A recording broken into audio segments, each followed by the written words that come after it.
चीन से पहले भारत आ रहे बालेन शाह, तो नेपाल में क्यों छिड़ी राजीव गांधी की चर्चा। मोदी से मुलाकात के पहले बालेन शाह ने रखी बड़ी शर्त, संबंध मजबूत या बढ़ेगा विवाद।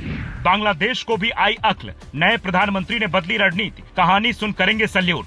ये है नेपाल के विदेश मंत्री शिशिर खनाल, जो इन दिनों मॉरिशस में 9वें हिंद महासागर समिट में शामिल होने पहुंचे हैं, जहां उन्होंने ये कहा कि नेपाल के नए प्रधानमंत्री बालेन शाह भारत दौरे पर जा सकते हैं। प्रधानमंत्री मोदी ने शपथ ग्रहण के दौरान ही उन्हें भारत आने का न्योता दिया था, जिसके बाद ये खबर आती है कि बालेन शाह ने इस दौरे से पहले एक शर्त भी रखी है।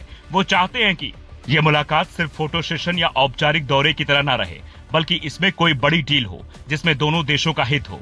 अब भारत तो नेपाल का हित ही चाहता है, क्योंकि अगर वो चीन की तरह सोचता तो इसे जरूरत के हिसाब से अनाज, दवाएं और यहाँ तक कि डीजल पेट्रोल नहीं देता, बल्कि जिनपिंग की साम्राज्यवादी नीतियों की तरह काम करता। यही वजह है कि चीन के खिलाफ नेपाल में गुस्सा है।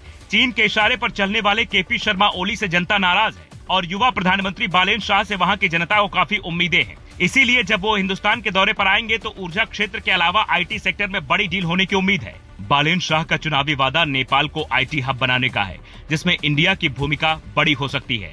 यहाँ के बड़े बड़े संस्थानों से कोई बड़ी डील हो सकती है, जिससे वहाँ के लोगों को बम्पर रोजगार भी मिल सकता है। आसान भाषा में कहें तो हिंदुस्तान के 90 के दशक में जो कंप्यूटर क्रांति राजीव गांधी लेकर आए थे, कुछ ऐसी ही तकनीकी क्रांति बालेन शाह नेपाल में लाने की कोशिश में जुटे हैं। पर क्या ये संभव हो पाएगा? क्योंकि नेपाल से भारत के रिश्ते जहां बेटी रोटी के हैं, तो वहीं केपी शर्मा ओली की सरकार के वक्त काला पानी, लिपुलेख, सीमा विवाद से लेकर कई मुद्दों पर तल्खियां भी रही हैं।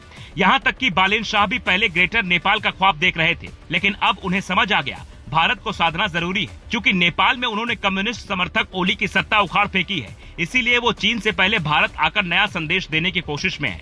और बालेन शाह का यह कदम भारत बांग्लादेश के रिश्तों के लिए भी बड़ा हो सकता है, क्योंकि अभी से ही बांग्लादेश को शायद अब अक्ल आ गई है। इसीलिए वहाँ के नए प्रधानमंत्री तारिक रहमान अपने अधिकारी को हिंदुस्तान भेजते हैं। गिले शिकवे मिटाने की कोशिश होती है और फिर कई बड़े मुद्दों पर चर्चा भी होती है, क्योंकि बांग्लादेश हो या नेपाल या फिर श्रीलंका, उन्हें पता है भारत मुसीबत में दिल खोलकर मदद करता है। वो चीन, पाकिस्तान या अमेरिका वाला रवैया नहीं अपनाता। फिलहाल भारत से ही नेपाल का 100% पेट्रोल, डीजल, केरोसिन जाता है। मुश्किल वक्त में भी भारत वहाँ तेल की सप्लाई कर रहा है। यहाँ तक कि चीन और यूरोप से जो सामान नेपाल मंगवाता है, वो भारत के रास्ते ही नेपाल पहुँचता है। ट्रांजिट ट्रीटी दोनों देशों के बीच है। अनाज, दवाइयाँ, लोहा, स्टील, मशीनरी, प्लास्टिक और उर्वरक समेत सारे सामान मिला दें तो कुल आयात का 60 से 70% नेपाल भारत से मंगवाता है। भारत में काम करने वाले नेपाली कई करोड़ रुपए सालाना नेपाल भेजते हैं, जिससे वहाँ की अर्थव्यवस्था को मजबूती मिलती है। वहाँ के कई सेक्टर में भारत का बड़ा निवेश भी है। ऊर्जा जरूरतों पर भी नेपाल भारत पर निर्भर है। इसीलिए बालेन शाह के दौरे से नेपाल को जहां बड़ी उम्मीदें हैं, तो भारत के लिए ये एक अच्छा मौका नेपाल के बदले रिश्ते को पटरी पर लाने का है। इसीलिए दोनों देशों के अधिकारी पहले बातचीत में जुटे हैं, फिर फाइनल प्रस्ताव बनते ही अगले महीने तक बालेन शाह भारत दौरे पर आ सकते हैं। ऐसी खबरें अब तक सामने आई है।